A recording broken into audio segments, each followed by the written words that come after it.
चुनाव आयोग ने किया लोकसभा चुनाव की तैयारियों का ऐलान। 7 चरण में होगा मतदान।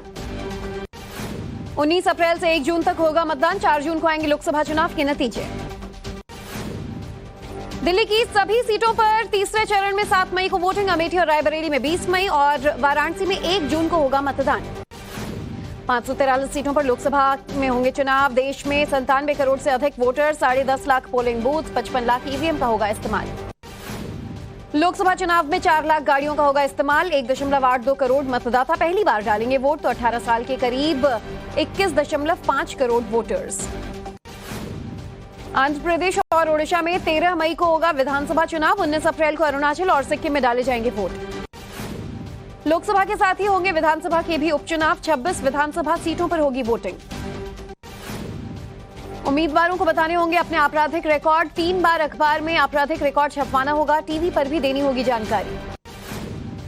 पैसा बांटने वालों पर 100 मिनट में होगी कार्रवाई। ईडी समेत सभी एजेंसियां रखेंगी नजर। पीएम मोदी ने किया ट्वीट, लोकतंत्र के सबसे बड़े उत्सव की हुई शुरुआत। हम गुड गवर्नेंस के बल पर जनता के पास जा रहे हैं। अमित शाह ने सबसे बड़े लोकतंत्र के लिए चुनाव को बताया महत्वपूर्ण। कहा कि एनडीए 400 पार के नारे के साथ चुनाव में उतर रही है। लोकसभा चुनाव को लेकर कांग्रेस अध्यक्ष मल्लिकार्जुन खड़गे का ट्वीट। कहा 24 का आम चुनाव न्याय का द्वार खोलेगा। चुनाव की तारीखों पर बोले उमर अब्दुल्ला। कहा जम्मू कश्मीर विधानसभा के लिए नहीं हुआ चुनाव का ऐलान। कांग्रेस नेता गोविंद सिंह डोटासरा ने कहा ईवीएम सेट किया होगा तो 400 पर जा सकते हैं। पीएम मोदी की गारंटी को बताया जुमला। डिंपल यादव ने कहा इस बार के चुनाव बहुत महत्वपूर्ण है। ये चुनाव यूपी की दिशा बदलने का काम करेगा। चुनाव आयोग ने आचार संहिता लागू करने का दिया आदेश। तारीखों की घोषणा के बाद केंद्रीय कैबिनेट सेक्रेटरी को लिखा पत्र। आदर्श आचार संहिता लगते ही प्रशासन सख्त। देश भर में राजनीतिक दलों के होर्डिंग्स और पोस्टर्स उतारे गए। वाराणसी में भी पोस्टर बैनर हटाए गए। आचार संहिता के चलते एक्शन।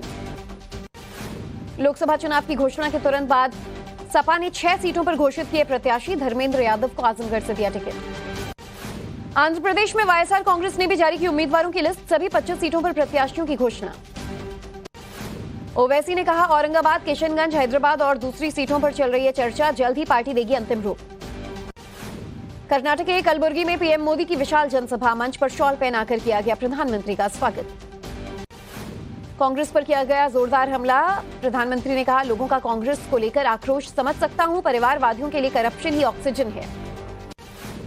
कर्नाटक को कांग्रेस ने अपना फैमिली एटीएम बनाया। पार्टी और परिवार के खर्चे के लिए जनता की कमाई यहां से सप्लाई की जा रही है। तमाम आरोप लगाए गए। के कविता को 23 मार्च तक ईडी कस्टडी में भेजा गया। एक्साइज घोटाला मामले में हुई है गिरफ्तारी। के कविता की मेडिकल हिस्ट्री कोर्ट में रखी गई। वकील ने ईडी पर लगाया आरोप। कहा ईडी ने सही तरीके से जांच नहीं कराई है। ईडी ने बताया आरएमएल अस्पताल में कराई गई जांच। कोर्ट में पेश होने के दौरान बोली के कविता। कहा मुझसे गैर कानूनी तरीके से गिरफ्तार किया गया। तेलंगाना में कई जगहों पर बीआरएस नेताओं का प्रदर्शन। मेडचल और मलकाजगिरी में भी विरोध में उतरे लोग। शराब घोटाले में सीएम केजरीवाल को कोर्ट से मिली जमानत। 15,000 और 1 लाख के निजी मुचलके पर मिली जमानत। कोर्ट ने सीएम केजरीवाल को व्यक्तिगत नियमित पेशी से दी छूट। केजरीवाल की याचिका पर 1 अप्रैल को सुनवाई। गृह मंत्रालय ने साझा किया विभाजन का वीडियो। लिखा सीएए के द्वारा प्रताड़ित लोगों के चेहरों पर मुस्कान लाए पीएम। अब उन्हें भी मिलेंगे बराबर अधिकार। सीएए को लेकर ओवैसी ने सुप्रीम कोर्ट में दाखिल की याचिका। सीएए कानून पर तत्काल रोक लगाने की मांग। जम्मू कश्मीर में मोदी सरकार का बड़ा एक्शन। आतंकवाद और अलगाववाद फैलाने को लेकर यासीन मलिक समेत 5 संगठनों पर लगाया बैन। जेकेएलएफ पर अगले 5 साल के लिए बैन। रामपुर में सीएम योगी ने जनसभा को किया संबोधित। बोले पहले यहां गरीबों की जमीनों पर किया जाता था कब्जा। मुरादाबाद पहुंचे यूपी के सीएम योगी आदित्यनाथ। सब इंस्पेक्टर्स की पासिंग आउट परेड में हुए शामिल। राज ठाकरे एनडीए में हो सकते हैं शामिल। मुंबई से 1 सीट मनसे के लिए चाहते हैं राज। सूत्रों के हवाले से खबर। राहुल गांधी का विवादित बयान। कहा नरेंद्र मोदी मॉडल का मतलब प्रभु के गुण गाओ और आधी रोटी खाओ और फिर मर जाओ।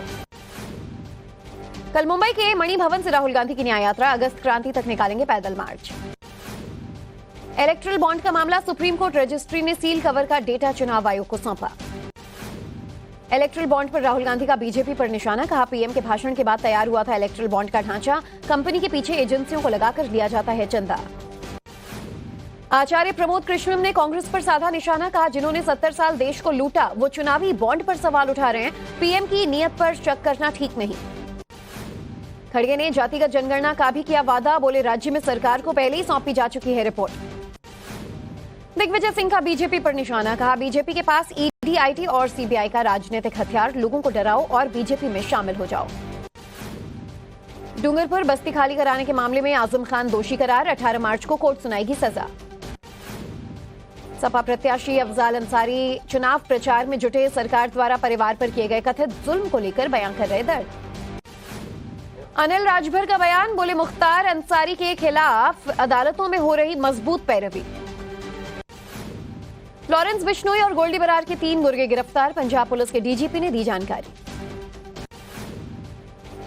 राजस्थान के श्रीगंगानगर में कॉटन फैक्ट्री में लगी भीषण आग, पास खड़े वाहन भी चपेट में आए। एमपी के रतलाम में पिता और पुत्र पर धारदार हथियार से हमला, दोनों गंभीर रूप से हुए घायल। जबलपुर में डबल मर्डर का सीसीटीवी फुटेज आया सामने, कॉलोनी के बाहर निकलते वक्त मृतक की नाबालिग बेटी नजर आई।